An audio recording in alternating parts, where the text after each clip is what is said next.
hay que implementar medidas preventivas rigurosas, conocer los procedimientos de trabajo que manejen en los sitios donde vamos a trabajar y pues saber cómo actuar en caso de emergencia, en el caso que pueda suscitarse una situación de estas. Vamos a hablar sobre los efectos crónicos y agudos que pueden darse de manera general en la salud. No sé si alguien me puede ayudar, por favor, con la lectura.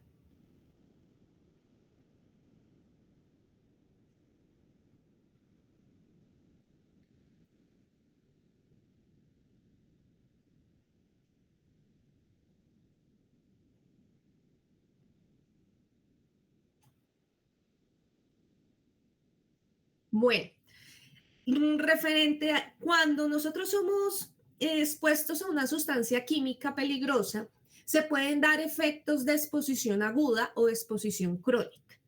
Cuando hablamos de los dos, lo que los diferencia es el tiempo de exposición y la dosis a la cual está expuesta una persona.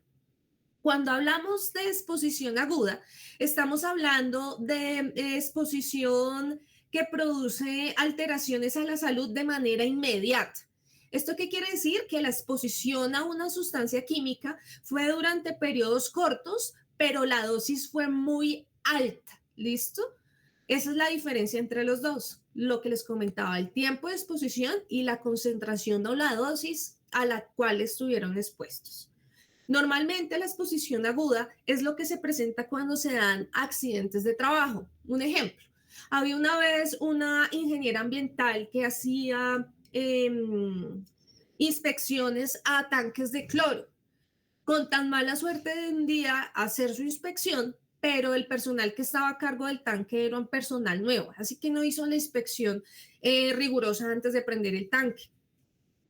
La muchacha estaba dentro del tanque, empieza a sentir el aroma de cloro y trata de salir corriendo porque pues le empiezan como a sentir mareo, los síntomas normales de intoxicación o exposición aguda, logra salir del Pero, tanque mm, y pero cae desmayada ¿me envía el recibo?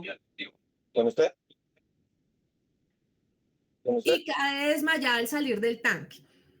¿Qué pasa en este caso? La concentración de cloro en el ambiente era demasiado alta y empieza a desencadenar síntomas de una exposición aguda. Entonces son tiempos cortos, concentraciones grandes. Por otro lado, la exposición crónica es aquel tipo de exposición que se da a través del tiempo. ¿Qué quiere decir esto? Son las que nos desencadenan enfermedades laborales. Es cuando una persona se expone a la sustancia química durante tiempos constantes, durante una jornada laboral, y su dosis puede ser variable, puede ser bajita, puede ser alta.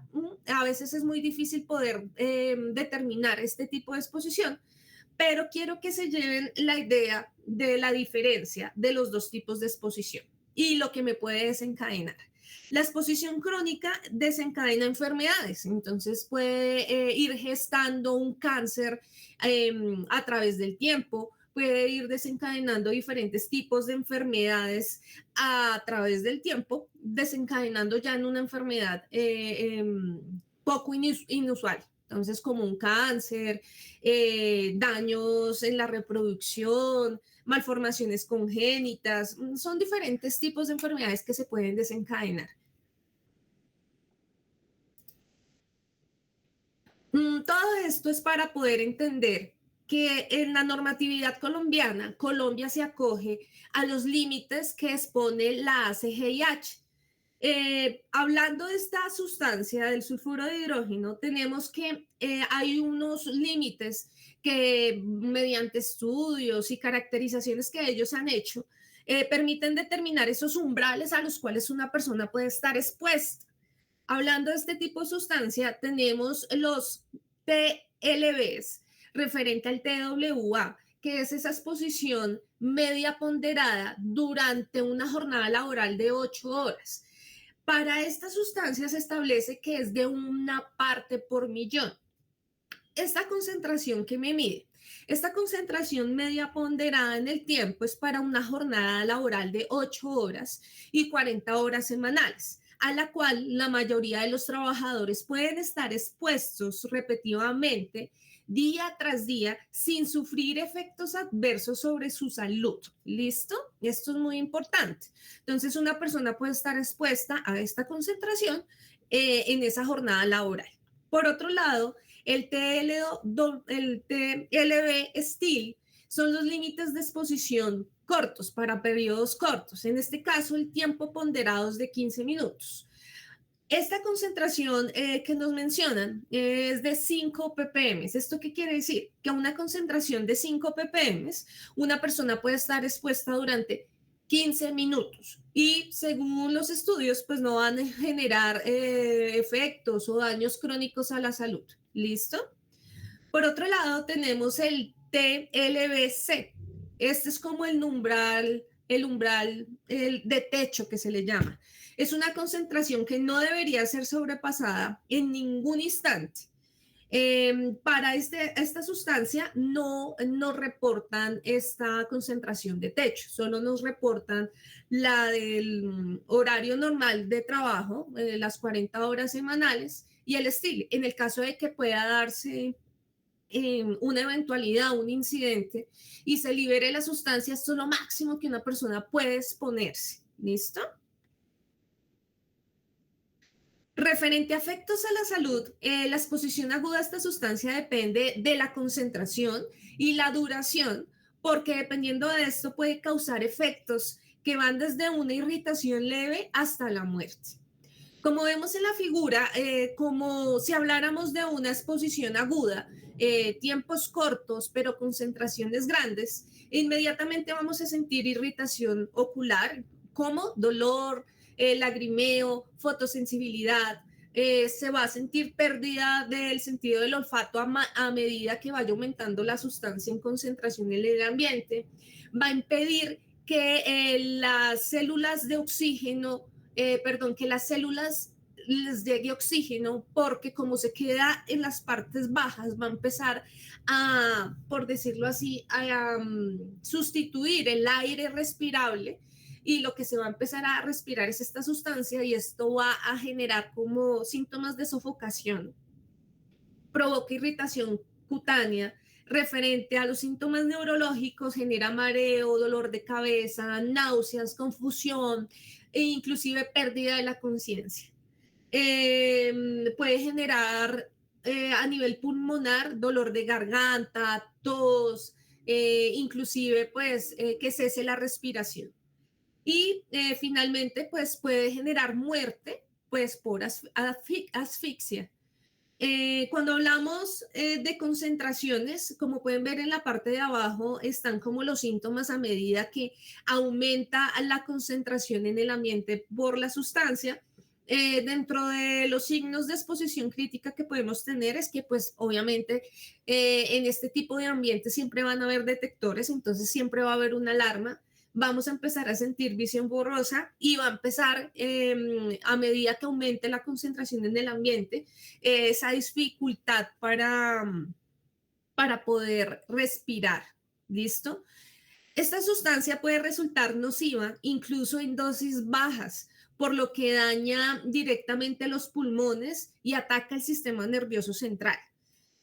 Como lo mencionaba, pues provoca diferente tipo de irritación, sobre todo en las membranas de nuestras paredes celular respiratoria y puede generar diferentes tipos de síntomas, ¿listo? Por eso es que es tan importante poder intervenir adecuadamente cuando se presente una exposición por este tipo de sustancia. Cuando hablamos de exposición crónica, como lo mencionábamos, hace referencia a una exposición de concentraciones variables durante el tiempo, pero el tiempo no es controlable. Es durante una jornada laboral, un mes, 2 meses, inclusive años.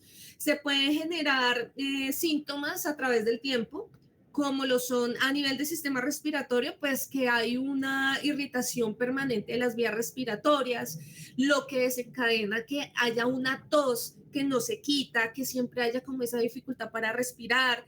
Hay mayor riesgo de desencadenar enfermedades respiratorias tipo bronquitis o daño pulmonar.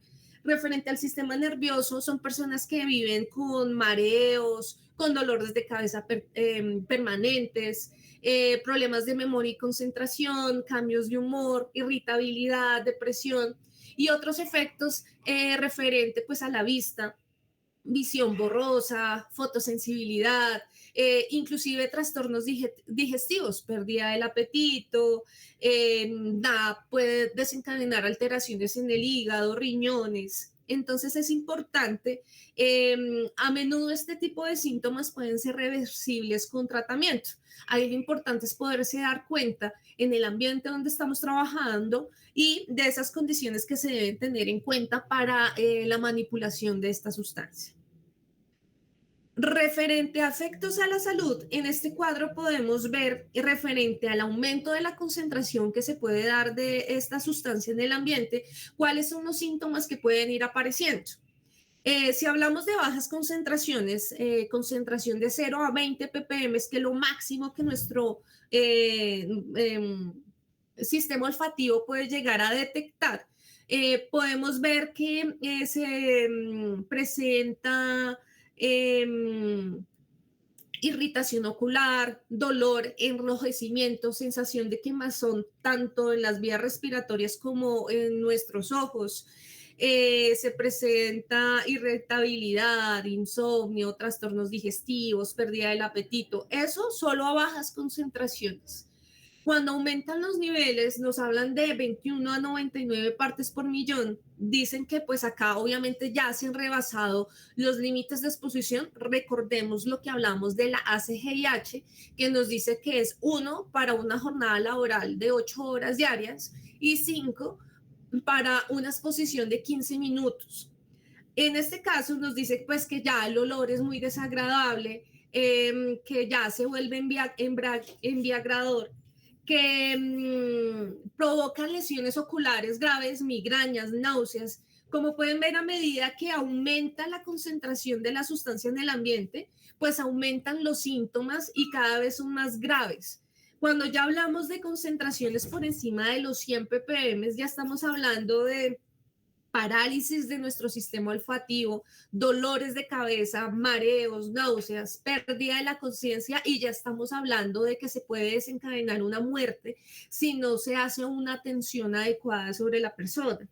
Esto afecta directamente el sistema nervioso y lo que va a afectar es que se dé una dificultad respiratoria muy marcada y que se pierda inmediatamente la conciencia.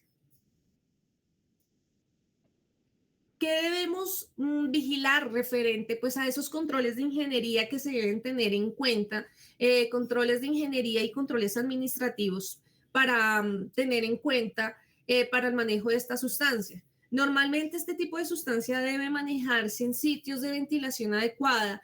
Cuando se hable de espacios confinados como tanques o pozos, deben haber dispositivos que permitan dispersar ese gas y mantener esas concentraciones por debajo de los límites peligrosos. Recordemos que por densidad, este tipo de sustancia tiende a quedarse en estos espacios confinados, en los espacios bajos.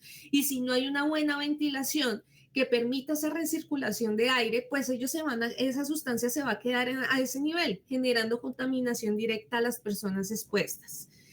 Este tipo de controles, como una ventilación, lo que hace es disminuir el riesgo de acumulación de la sustancia. Por eso es importante verificar estos sistemas de ventilación cuando estemos trabajando con este tipo de sustancia. Referente al diseño de los puntos de descarga, normalmente lo que se ve cuando se dan este tipo de incidentes es cuando la persona pues necesita acceder o manipular estos tanques o los dispositivos que contienen la sustancia. Por lo menos acá nos habla cuando se maneja petróleo crudo, condensados y aguas residuales, que es donde más se produce o se libera esta sustancia. Estos puntos de descarga lo que permiten es minimizar esa liberación de gases a partir de sistemas cerrados. Se permite como la recuperación de esas sustancias y como la separación del proceso para evitar esa acumulación. Hay diferentes tipos de dispositivos en la industria que nos permiten minimizar estos riesgos de exposición a la sustancia y que los equipos sean más seguros referente a su manipulación. Adicional a esto, la señalización es muy importante. Normalmente uno siempre llega a los sitios de trabajo, pero no es como previsivo de mirar a su alrededor las sustancias o las señales, la señalética que nos ofrece la empresa referente a seguridad. Es importante ser muy observador y poder identificar cuando estemos en un sitio a qué estamos expuestos, la señalización que nos ponen, si se requiere EPP, si no podemos ingresar a esa zona, estar muy alertas referente a todas esas advertencias de las consecuencias que se pueden dar por una exposición a este tipo de sustancias.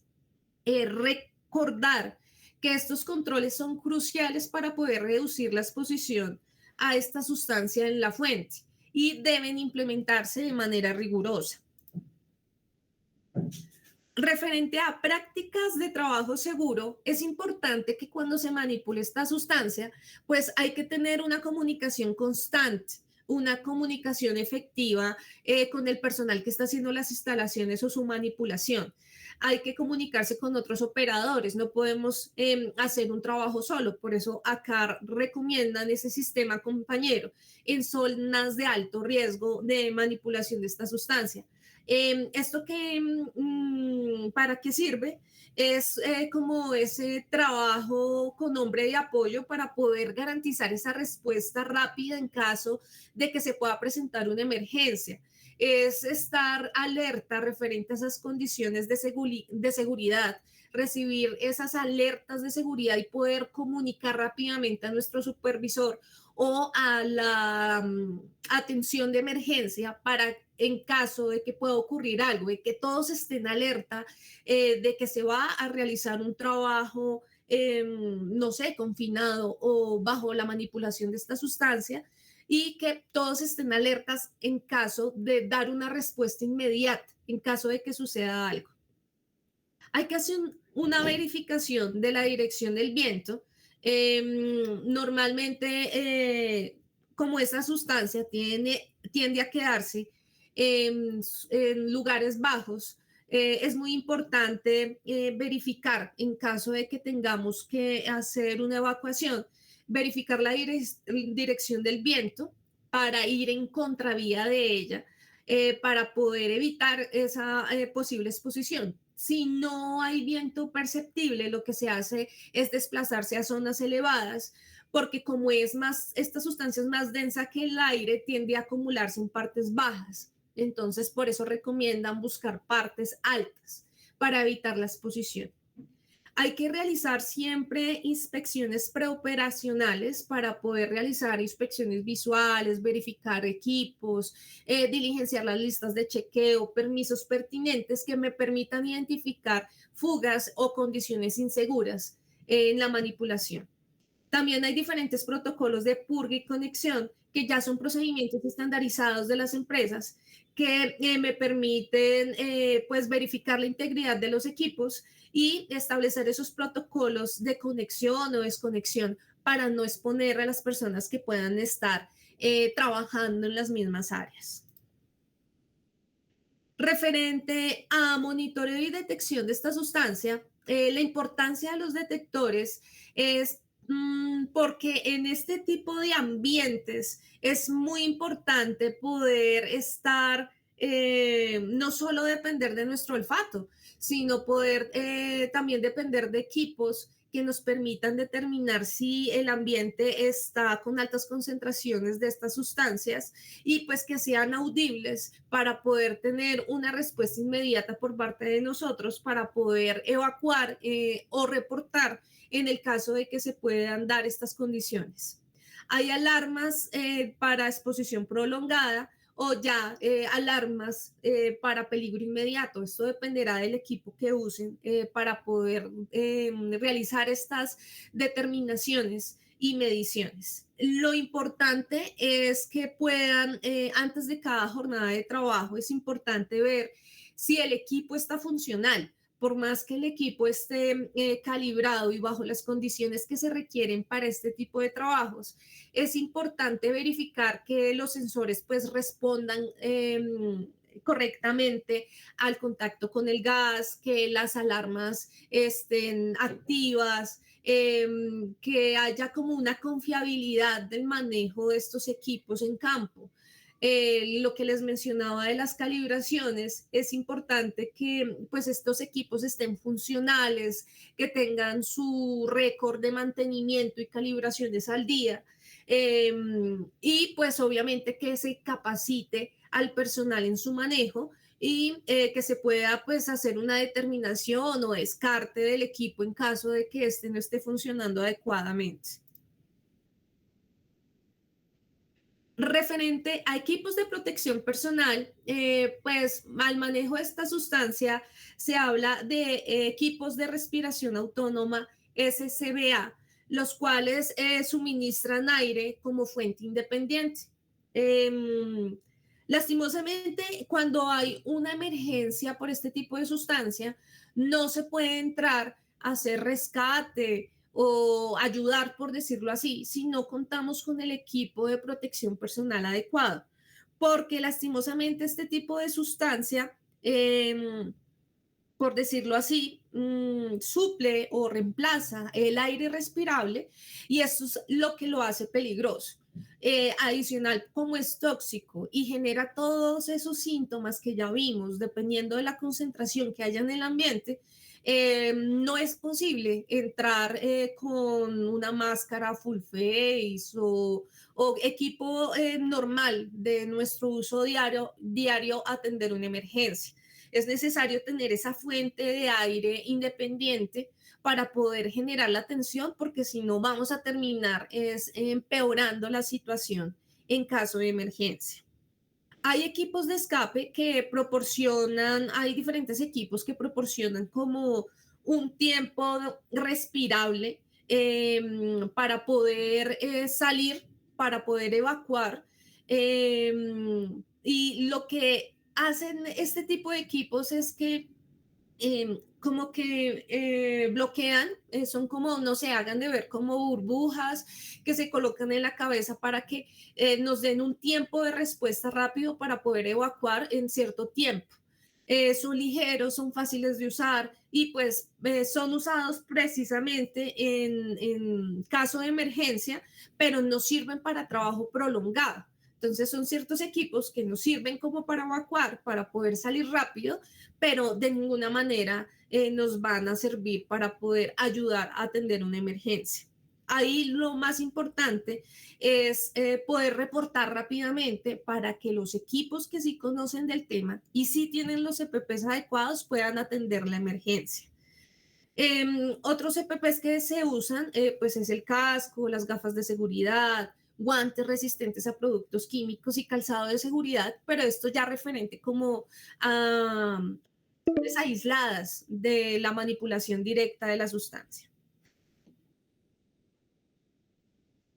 ¿Qué hacer en caso de una emergencia? Si la alarma de su detector de gas personal se activa, pues obviamente seguir los protocolos internos que están establecidos por su empresa o por la organización a la cual usted normalmente desarrolla su trabajo. Lo que se recomienda es evitar inhalar la sustancia y evacuar rápidamente. Normalmente en este tipo de campos donde ya se sabe que pueden haber atmósferas de este tipo, disponen de equipos que permiten pues que uno se coloque el equipo y dejar de respirar ese aire contaminado para poder ¿qué? Evacuar rápidamente. Evacuar, la idea es moverse rápidamente en dirección contraria al viento para poder ir a los puntos de encuentro o definidos que pues estén aislados y no generen o representen un riesgo para la salud. Hay que notificar. Lastimosamente, en caso de emergencia, se da como el bloqueo de las personas, pero la idea es que no pasan a mayores. Ante una respuesta rápida y correcta, la situación de emergencia puede salvar vidas. Eh, es importante siempre cuando vayan a este tipo de zonas que pueden tener altas concentraciones con esta sustancia, pues verifiquen sus elementos de protección personal. Verifiquen esa cadena de llamados que hay dentro de la empresa, saber cuáles son los puntos de encuentro, saber a qué persona pueden llamar. Recuerden que esta sustancia también es altamente explosiva, entonces hay que tener cuidado con la manipulación de los celulares, manipulación con ciertos elementos que en vez de ayudar pueden desencadenar pues que la situación empeore.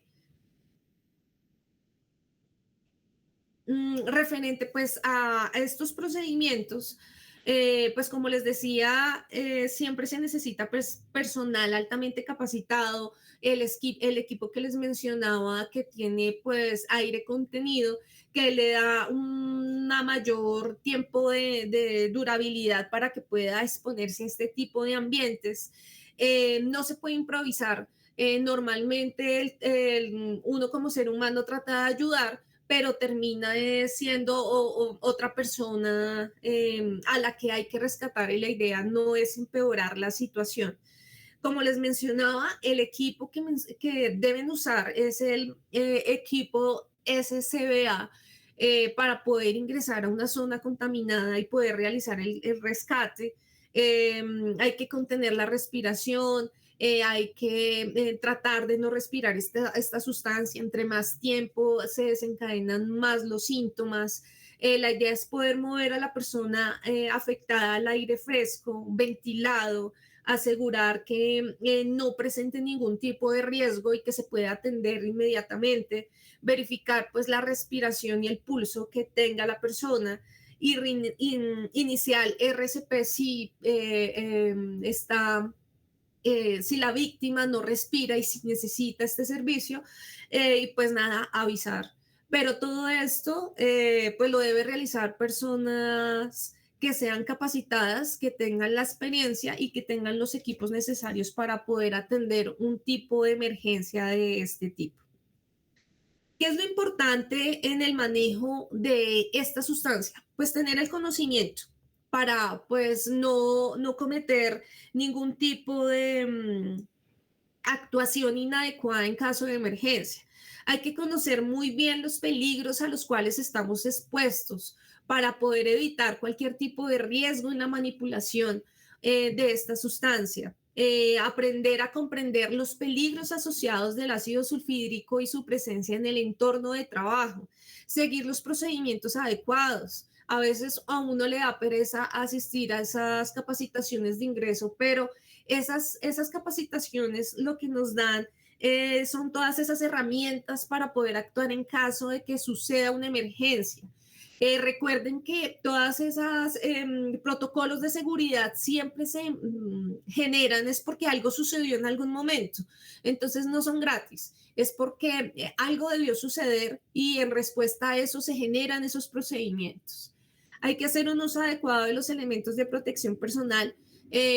Recuerden que dentro de la cadena de controles y de precaución que hay, la última alternativa son los EPPs. Estos solo los protegen un 30% del peligro. Entonces, si se usan inadecuadamente, pues se reduce mucho su uso y pues puede desencadenar enfermedades a largo plazo sin saberlo. Eh, Tener ese conocimiento de acción frente a emergencias. Si no somos parte de la brigada, si no tenemos el conocimiento, simplemente es facilitar el trabajo de nuestros compañeros. Recuerden que la seguridad en entornos donde se puede tener presente esta sustancia depende fundamentalmente del conocimiento, la prevención y la aplicación rigurosa de procedimientos que ya estén establecidos. La comunicación de seguridad nos sirve no solo para protegernos a nosotros mismos, sino proteger a los compañeros y a todas esas pues personas que puedan estar cerca de estos sitios de trabajo, que lastimosamente ante una emergencia, pues todos somos afectados, no solo los que trabajan en el sitio, sino sus vecinos. No sé si hasta el momento haya alguna duda.